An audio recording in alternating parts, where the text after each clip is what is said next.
Society में सभी दूर क्रिसमस की तैयारी चल रही थी। कोई लॉन में क्रिसमस ट्री सजा रहा था तो कोई पूरे घर को लाइटिंग से जगमगा रहा था। कुछ दिन के बाद ही क्रिसमस था तो रोजी भी किचन में क्रिसमस की तैयारी कर रही थी। कप, केक्स, चॉकलेट्स और बच्चों के लिए गिफ्ट्स पैक करते करते उसने अपना डिनर भी रेडी कर लिया था। Sam, Rian, come fast. Dinner is ready. Daddy and Annie is waiting for you both. रोजी ने अपने दोनों बेटों को आवाज दी मगर उनका कोई जवाब नहीं आया। जैन, प्लीज डियर जाओ और उन लोगों को देखो। शायद अपने रूम में नहीं है, बाहर सोसाइटी के लॉन में होंगे। रोजी के कहने पर सैम और रियान के फादर जेन दोनों बच्चों को ढूंढने के लिए सोसाइटी के गार्डन में आए मगर वहां पर केवल रियान था। सैम कहीं भी मौजूद नहीं था। बेटा रियान, सैम कहाँ है? डैड, सैम तो घर पर ही है। आज हम लोगों के साथ खेलने के लिए नहीं आया। वो मोबाइल में कोई गेम खेल रहा था। Okay, come with me, your mom is waiting for you. Jen Ryan को लेकर घर पर आ गया मगर सैम घर पर भी कहीं नहीं था। कमरे में उसका लैपटॉप ऑन था और उस पर किसी क्रिसमस पार्टी की वीडियो चल रही थी। जेन ने उसका लैपटॉप बंद किया और उसे सब दूर ढूंढने लगे मगर सैम का कुछ भी पता नहीं चल पा रहा था। दूसरी तरफ शहर का माहौल खराब हो रहा था क्योंकि सैम की उम्र के कुछ बच्चे और लापता थे। Breaking news! एक और जहां शहर में पहले क्रिसमस की हलचल थी, अब पूरे शहर का माहौल मातम में बदल गया है। 25 बच्चे एक साथ लापता है। पुलिस प्रशासन उन्हें ढूंढने में लगा हुआ है मगर कोई भी क्लू उनके हाथ नहीं आया। माता पिता से गुजारिश है कि कृपया अपने 12 से 15 साल के बच्चों का विशेष ध्यान रखें। उन्हें बिल्कुल भी अकेला ना छोड़े क्योंकि बच्चे घर से ही लापता हो रहे हैं। न्यूज़ देखने के बाद रोजी को यकीन हो गया कि सैम भी उन्हीं बच्चों की तरह अचानक से कहीं लापता हुआ है। रोजी का रो रो कर बुरा हाल हो रहा था। जैन उसे समझाने की कोशिश कर रहा था। दूसरी तरफ रियान भी सैम के ना मिलने से थोड़ा परेशान हो रहा था। रियान उसकी तस्वीर हाथ में लेकर रोने लगता है। सैम, कहाँ हो तुम? मुझे तुम्हारी याद आ रही है। मुझे भी तुम्हारे पास आना है। प्लीज मुझे बताओ, कहाँ हो तुम? कहते हुए वो रोने लगता है। तभी सैम की तस्वीर में उसकी आंख लाल होकर चमकने लगी मगर रियान ने इस बात पर गौर ही नहीं किया। लैपटॉप पर बार बार बीप के साथ कोई नोटिफिकेशन आ रहा था। बार बार आते हुए नोटिफिकेशन के कारण रियान का ध्यान लैपटॉप पर गया और वो लैपटॉप खोलकर नोटिफिकेशन चेक करने लगा। नोटिफिकेशन एक क्रिसमस पार्टी का था। रियान ने जैसे ही उस लिंक पर क्लिक किया, वो लिंक उसे एक ऑनलाइन क्रिसमस पार्टी पर ले गई। एक सेंटा बच्चों को गिफ्ट बांट रहा था। उन बच्चों की लाइन में उसे सैम भी नजर आया। सैम उसकी ओर देखकर मुस्कुरा रहा था। उसे देखकर रियान बहुत खुश हो गया और अपनी मम्मी को आवाज देने लगा। मॉम, डैड, ये देखिए, सैम यहाँ पर है। जैसे ही रियान ने मॉम को आवाज दी, वो सेंटा लैपटॉप की पूरी स्क्रीन को कवर करते हुए उसके सामने आकर खड़ा था। My child, wait. Your favorite Santa is here. What is your wish? I will fulfill your wish. But don't call your mom and dad. Otherwise, you will never meet your brother. कहते हुए वो Santa जोरों से हंसने लगा और वो laptop screen से गायब हो गया। तभी सड़क पर उसे किसी के जूते घसीटकर चलने की आवाज आने लगी। वो गौर से उस आवाज की तरफ देखने लगा। दूर से ही उसे सांता क्लॉज नजर आने लगा। उसे देखकर उसके चेहरे पर चमक आ गई मगर जैसे जैसे वो उसके पास आया, डर के कारण रियान का चेहरा सफेद हो गया। वो सेंटा आम सेंटा की तरह नहीं था। ना मेरा कोई पता, ना कोई ठिकाना, ना कोई जानता मैं कौन हूँ और कहां से आया। गुमनाम था कभी इस दुनिया की भीड़ में। सेंटा का रूप बनाकर चर्चा में आया। कहते हुए वो जोरों से हंसने लगा और उसका रूप बदल रहा था जो इस बात का संकेत था कि 12 बज चुके हैं। देखते ही देखते वो सेंटा एक काले लबादे ओढ़े हुए आकृति में परिवर्तित हो गया। पूरा काला, केवल आंखों की जगह सफेद पुतलियां नजर आ रही थी। उस दैत्य में से सफेद धुआं निकला और उस धुएं में रियान भी गायब हो गया। जब रियान को होश आया तो वो एक काल कोठरी में था, जहां पर उसके जैसे कई सारे बच्चे बंद थे। सभी के शरीर का कोई ना कोई अंग गायब था। ये हम लोग कहाँ हैं और यहाँ पर इतना अंधेरा क्यों है? रियान उस जगह को ध्यान से देख ही रहा था कि किसी ने उसकी पीठ पर तेजी से वार किया। उसकी पीठ पर खरोच का निशान इतना ज्यादा हो जाता है कि उसमें से खून निकलने लगा। बहते हुए खून को देखकर रियान के पीछे जो काला लबादा ओढ़े हुए आकृति खड़ी थी, उस खून को अपनी बड़ी जीभ से चाटने लगी। रियान दर्द से कराह गया और धीरे धीरे बेहोश हो गया। जब उसे होश में आया तो वो एक खुले मैदान में था। रोशनी के नाम पर दूर एक मोमबत्ती जल रही थी। रियान उस मोमबत्ती की रोशनी की तरफ बढ़ने लगा। पीठ पर होने वाले दर्द से उसका चलना मुश्किल हो रहा था। वो कुछ पल के लिए एक जगह खड़ा हो गया। जहां वो खड़ा था उसके पास ही एक पेड़ था। उस पर उल्लू और चमगादड़ उल्टे लटके हुए थे। वहां से किसी के जोर जोर से हंसने की आवाज आ रही थी। रियान ने डरते हुए उस ओर देखा तो दूसरी ओर के पेड़ पर कई सारी लाशें हवा में लटक रही थी। वह तुरंत वहां से भागता हुआ आगे बढ़ा तो किसी चीज से टकरा कर गिर गया। वह वापस खड़े होकर उस चीज को देख रहा था तो उसे लगा वो किसी पेड़ की जड़ है।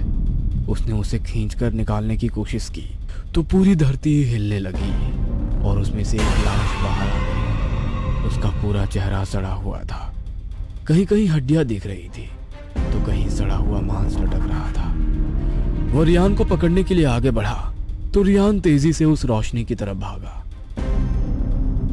रोशनी के करीब पहुंचा तो वहां पर उसने देखा बहुत सारी मोमबत्तियां गोल चक्र में रखी हुई थी और मोमबत्ती के आसपास खून से भरे हुए कटोरे।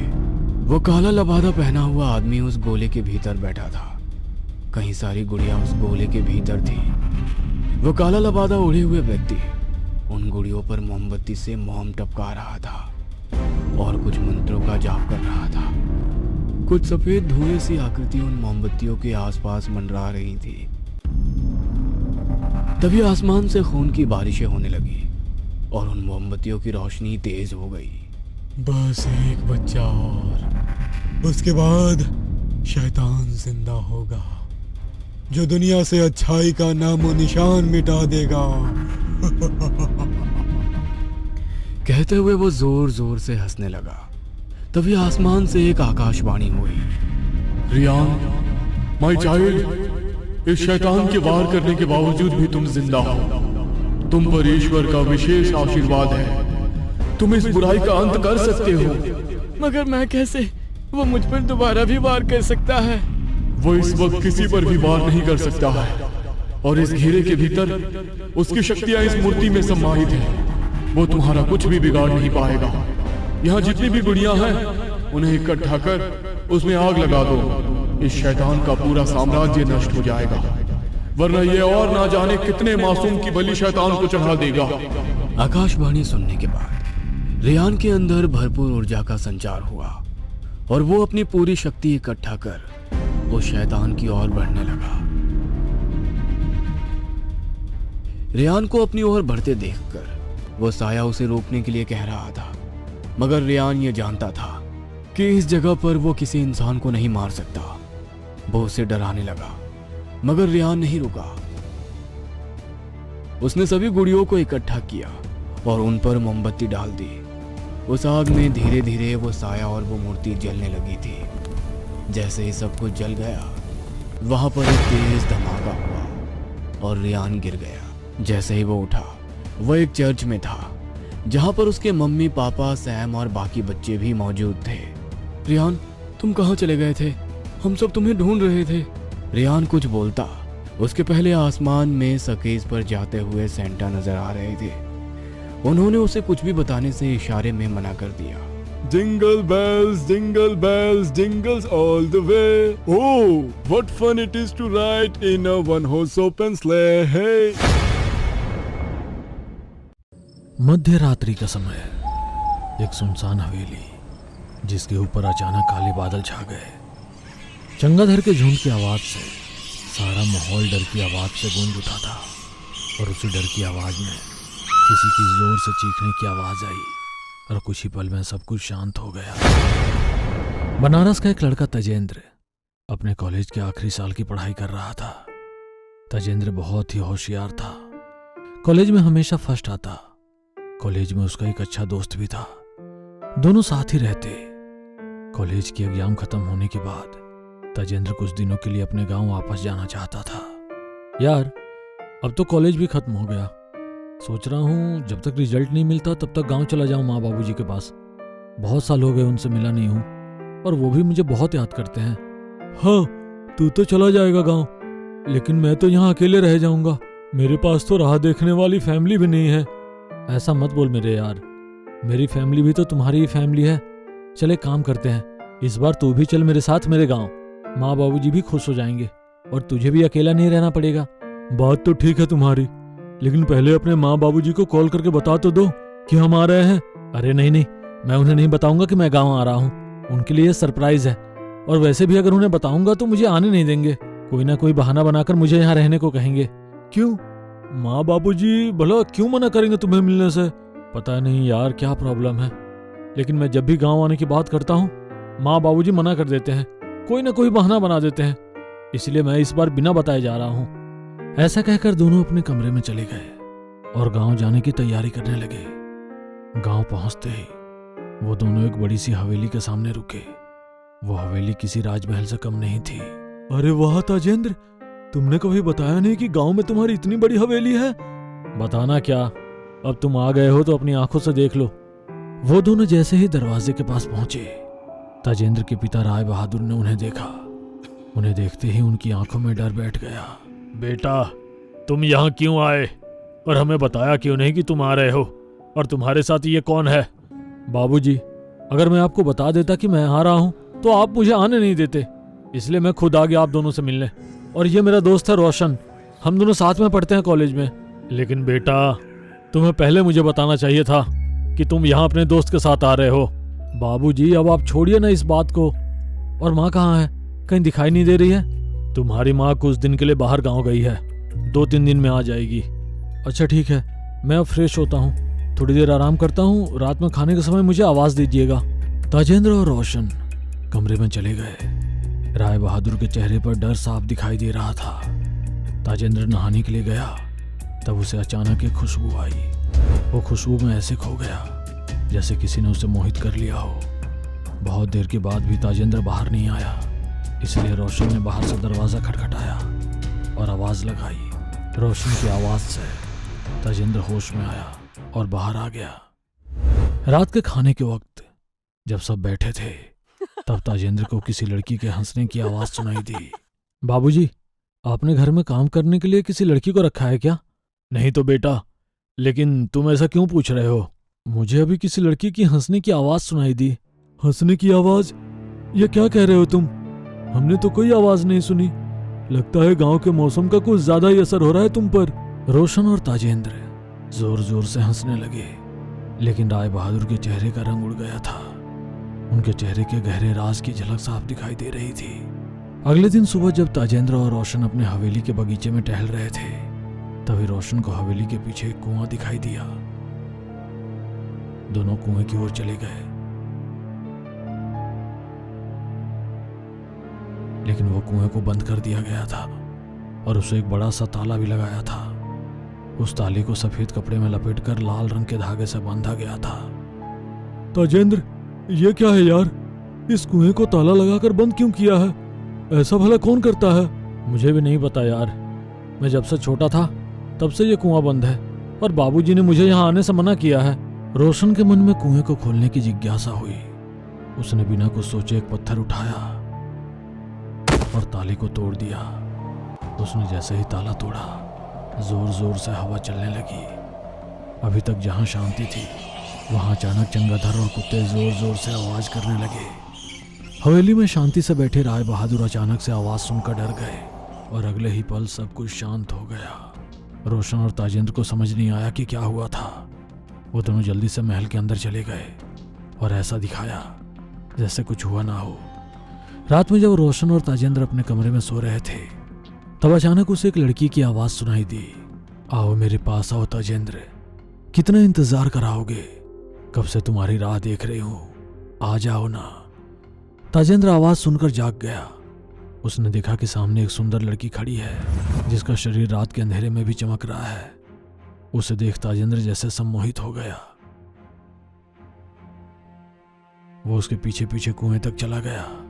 वो कुएं के पास पहुंचता उससे पहले ही रोशन ने उसका हाथ पकड़ा और उसे पीछे खींच लिया। तुम क्या पागल हो गए हो क्या? इतनी रात को यहाँ क्यों आए तुम? मैं नहीं जानता यार, मैं यहाँ कैसे आया। मुझे बस एक लड़की की आवाज आई थी, उसके बाद क्या हुआ मुझे कुछ याद नहीं। रोशन ताजेंद्र को हवेली के अंदर लेकर गया। राय बहादुर को जब ये बात पता चली तब वो बहुत घबरा गए। तुम अभी के अभी यहाँ से वापस शहर लौट जाओ। लेकिन बाबूजी, बात क्या है? आखिर आप मुझे अपने घर से क्यों दूर करना चाहते हैं? और उस कुएं का क्या राज है? जब तक आप मुझे नहीं बताते मैं कहीं नहीं जाऊंगा। राय बहादुर जब छोटे राजकुमार थे तब उस गांव में उनके दादा राजा सूर्यवर्मा का राज्य था। सूर्यवर्मा एक बहुत बहादुर राजा थे। एक दिन एक मिथिला नामक की नर्तकी राजमहल में आई। वो बहुत खूबसूरत थी। उसके शरीर से हमेशा एक सुगंध आती। उसने अपने नृत्य और खुशबू से सबको मोहित कर लिया था। राजा ने उसे अपने दरबार की श्रेष्ठ नर्तकी होने का उपहार दिया। लेकिन असल में वो एक विश्वकन्या थी जो अपने रूप से राजा को अपने मुंह में फंसाती और उन्हें मार देती थी। एक दिन रात को राजा सूर्यवर्मा ने मिथिला को अपने कक्ष में बुलाया। मिथिला ने राजा को मारने के लिए एक खंजर अपने पास रखा था। वह जैसे ही राजा के पास पहुंची उसने राजा को मारने की कोशिश की, लेकिन उसका निशाना चूक गया और राजा बच गए। राजा ने तुरंत उसे पकड़ने का आदेश दिया। मिथिला को पकड़ने के बाद उसके हाथ पैर बांधकर उसे कुएं में फेंक दिया गया। लेकिन वो एक विषकन्या थी। उसे काले जादू में महारत हासिल थी। उसकी आत्मा ने पूरे राज्य में कोहराम मचाया था। रात के समय महल में अजीब अजीब आवाजें आती, कभी घुंघरू की तो कभी चिल्लाने की। एक दिन राजा अपने कक्ष में सो रहे थे। अचानक उनकी नींद खुली तो उन्होंने अपने सीने पर बैठे मिथिला को देखा, जिसका शरीर पूरी तरह गल गया हो और आंखें मानो खून से भरी हुई हो। मुझे मारकर तू बच नहीं सकता। मैं किसी को नहीं छोड़ूंगी। तुम्हारे पूरे वंश को खत्म कर दूंगी। अगले दिन राजा ने अपने राज्य के साधु को बुलाया।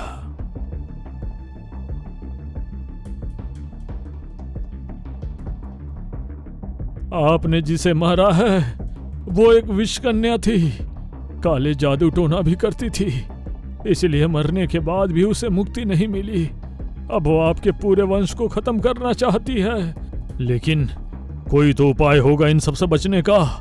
साधुओं ने कुएं के पास एक यज्ञ किया और उसकी आत्मा को उस कुएं के अंदर कैद किया और उसे एक अभिमंत्रित धागे से बांध दिया। याद रहे राजा जी, ये ताला जब तक बंद है तब तक सब कुछ ठीक रहेगा। गलती से भी ये ताला खुलना नहीं चाहिए। उसके कुछ दिनों के बाद ही राजा की अकस्मात रूप से मृत्यु हो गई। किसी को पता नहीं चला कि आखिर ये हुआ कैसे। तब से लेकर आज तक वह कुआं बंद था। तुमने उस ताले को तोड़कर उस आत्मा को फिर से मुक्त कर दिया है। अब ना जाने वो क्या करेगी। तभी बाहर एक जोर से कुछ टूटने की आवाज आई। सबने बाहर जाकर देखा तो कुएं का ढक्कन टूटकर बाजू में गिरा था और कुएं का पानी बवंडर की तरह ऊपर आया था और मिथिला पानी में एक भयानक रूप के साथ थी। उसकी आंखों में बदले की आग साफ नजर आ रही थी। बदले की कहानी तो पूरी हो गई। अब मेरा बदला भी पूरा होगा। ऐसा कहकर उसने राय बहादुर को अपने पानी के जाल में फंसा लिया। राय बहादुर जोर जोर से चिल्ला रहे थे, ताजेंद्र, तुम यहाँ से भाग जाओ, अपनी जान बचाओ और यहाँ कभी वापस मत आना। ताजेंद्र और रोशन वहां से भाग रहे थे कि मिथिला ने ताजेंद्र को भी अपनी पानी के लपेट में ले लिया। दोनों को पकड़कर वो जोर जोर से हंसने लगी। उसने राय बहादुर को पानी में फेंक दिया। थोड़ी ही देर में राय बहादुर की लाश पानी के ऊपर आ गई। रोशन को कुछ समझ नहीं आ रहा था। वो जोर जोर से हनुमान चालीसा का जाप करने लगा। जय हनुमान ज्ञान गुण सागर, जय कपीस तिहु लोक उजागर, रामदूत अतुलित बलधामा, अंजनी पुत्र पवन सुत नामा। उस जाप से मिथिला की शक्तियां कमजोर होने लगी। वो जोर जोर से चिल्लाने लगी, बंद कर करो ये मंत्र पढ़ना, बंद करो। मिथिला ताजेंद्र को पानी में लेकर ही जा रही थी कि रोशन ने उसका हाथ पकड़ लिया और उसे बाहर खींच लिया। मिथिला कुएं के अंदर चली गई थी। थोड़ी ही देर में सब कुछ शांत हो गया। कुएं का पानी भी शांत हो गया था। रोशन और ताजेंद्र जल्दी से वहां से भाग गए, लेकिन कुछ ही समय में कुएं का पानी फिर से भवंडर का रूप लेने लगता है। मिथिला वापस पानी के ऊपर आकर, मैं किसी को नहीं छोड़ूंगी, किसी को नहीं।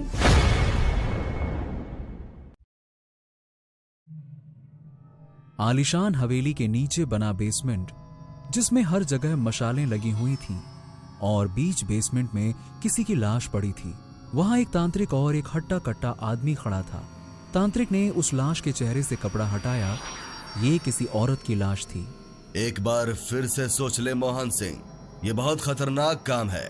हमारे आसपास करोड़ों आत्माएं हैं जो कि अतृप्त होती हैं, वो घूमती रहती हैं। उन आत्माओं में से तेरी पत्नी को ढूंढना, फिर उसे उसके शरीर में वापस बुलाना, ये बहुत टेढ़ा खीर है। अगर तेरी पत्नी की आत्मा की बजाय कोई दुष्ट आत्मा आ गई तो सब कुछ तबाह हो जाएगा। मेरे हाथ में कुछ नहीं रह पाएगा। मैं हर खतरा उठाने के लिए तैयार हूं बाबा। मेरी पत्नी का जिंदा होना मेरे लिए बहुत जरूरी है। मोहन सिंह की बात सुनकर तांत्रिक अपने हाथ में जल लेकर अपने सामने जल रही अग्नि में मंत्र बोलकर छिड़कने लगा। उसके बाद उस लाश के बाल तोड़े और उसे मंत्रों के साथ उस अग्नि में डाल दिया, जिससे बहुत जोर का विस्फोट हुआ। वहां धरती हिलने लगी, सभी मशालें बुझ गईं, सिर्फ हवन की जो अग्नि जल रही थी उसी से रोशनी हो रही थी। तभी मोहन सिंह की पत्नी ने अपनी आंखें खोली और उठकर बैठ गई। ये देखकर मोहन सिंह खुशी से पागल हो गया। इससे पहले कि वो कुछ करता, उसकी पत्नी की आंखें लाल हो गईं। देखते ही देखते उसने मोहन सिंह की तरफ छलांग लगा दी। उसके गर्दन का मांस नोच नोच कर खाने लगी। तांत्रिक ने तुरंत अभिमंत्रित जल उस औरत पर छिड़का, जिससे कि वो तड़पने लगी। तांत्रिक ने बाहर खड़े मोहन सिंह के नौकरों से उसे पकड़ने के लिए कहा। उसे पकड़ा, एक खंबे के पास लेकर गए, जहां तांत्रिक ने उसे बांध दिया और उसके इर्द गिर्द अभिमंत्रित घेरा बनाने लगा। मोहन सिंह के नौकर मोहन सिंह को वहां से लेकर जा पाते तब तक उसकी मौत हो गई थी। तांत्रिक ने उस ब्रह्म राक्षसी को उसी बेसमेंट में कैद किया और उसके दरवाजे पर तलवार लगाकर बाहर आ गया। तांत्रिक ने सबको चेतावनी दी कि गलती से भी यह दरवाजा कभी नहीं खोलना चाहिए, न ही मोहन सिंह के परिवार का कोई इसके इर्द गिर्द आए, वरना उसके रक्त की महक से ये राक्षसी जाग जाएगी। मोहन सिंह ने इसे बुलाया है और ये इसके परिवार को खत्म किए बिना जाएगी नहीं। और फिर जल्द ही ये पूरी की पूरी हवेली खाली हो गई।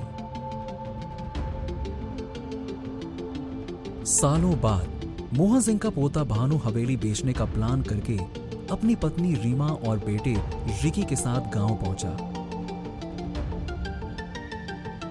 हवेली के कुछ विश्वास पात्र लोग जो राक्षसी के रहस्य से वाकिफ थे, पूरी मुस्तैदी के साथ पहरा देते ताकि गलती से भी कोई बेसमेंट की तरफ ना जाए।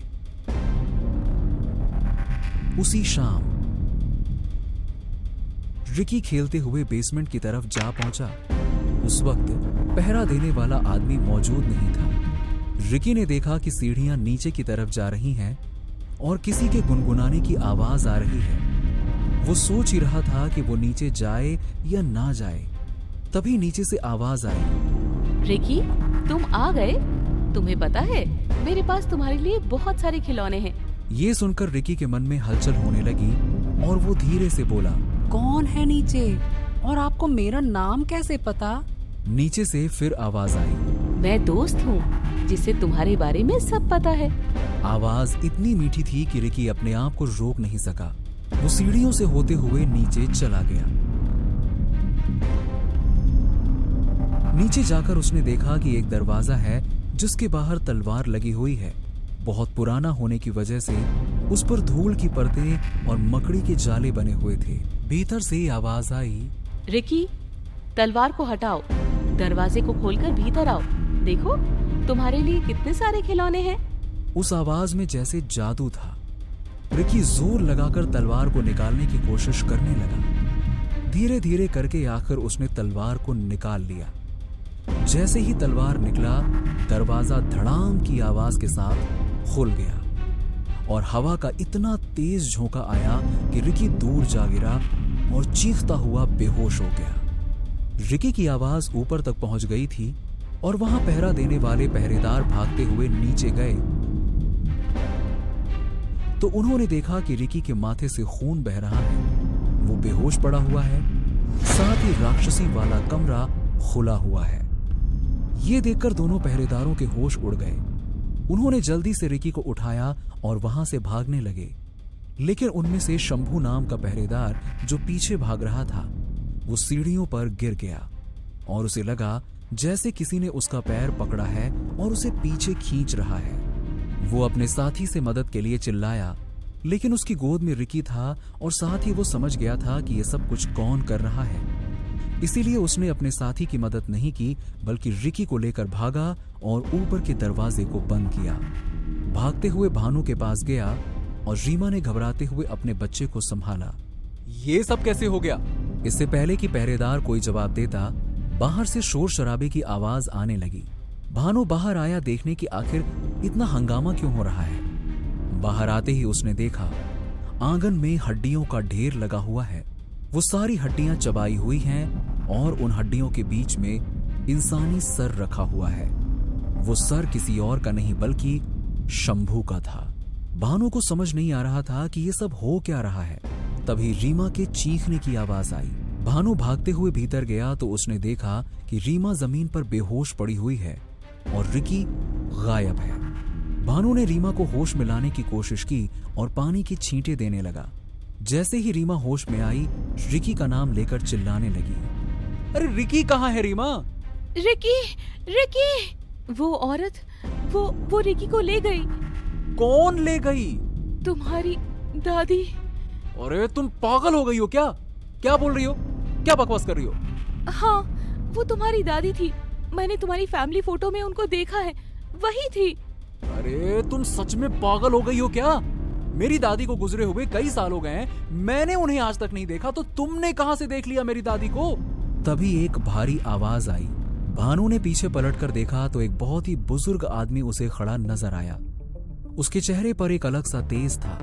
भानु ने जब जानना चाहा कि वो है कौन, तब उस तांत्रिक ने अपना परिचय भानु के दादा मोहन सिंह के जमाने से बताया और साथ ही भानु की दादी और उस ब्रह्म राक्षसी के बारे में भी सारी बातें बताई, जिसे सुनकर रीमा तो जोर जोर से रोने लगी, क्योंकि उसे अपने बेटे की फिक्र हो रही थी।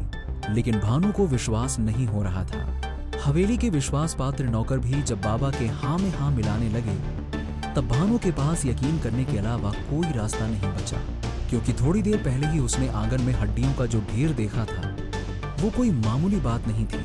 तभी जोर से धमाका हुआ और पूरी हवेली हिलने लगी। बाबा, वो मेरा बेटा ले गई है, कुछ कीजिए, मेरे बच्चे को बचाइए।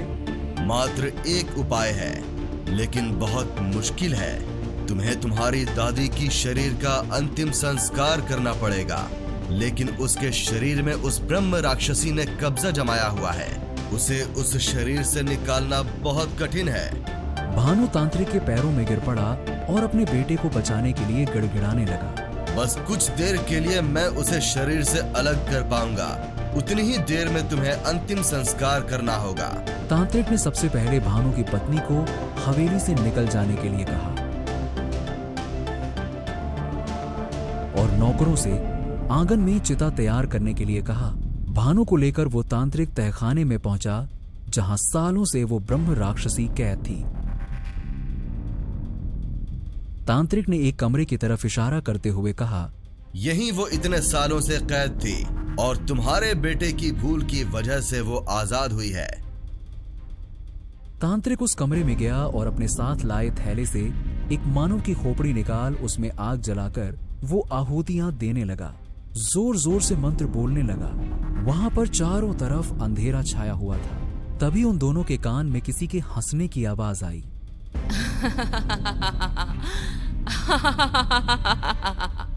तांत्रिक, उस वक्त तो तू कुछ नहीं कर पाया। मैं जानती थी तू इसको लेकर आएगा। अपने बेटे के माया में एक बाप तो जरूर आएगा और मैं मोहन सिंह के पूरे परिवार का नाश करूंगी। वो फिर से हंसने लगी, लेकिन तांत्रिक नहीं रुका। तभी भानु के गर्दन को किसी ने पीछे से पकड़ लिया और भानु छटपटाने लगा, लेकिन तांत्रिक अपनी जगह से नहीं उठा।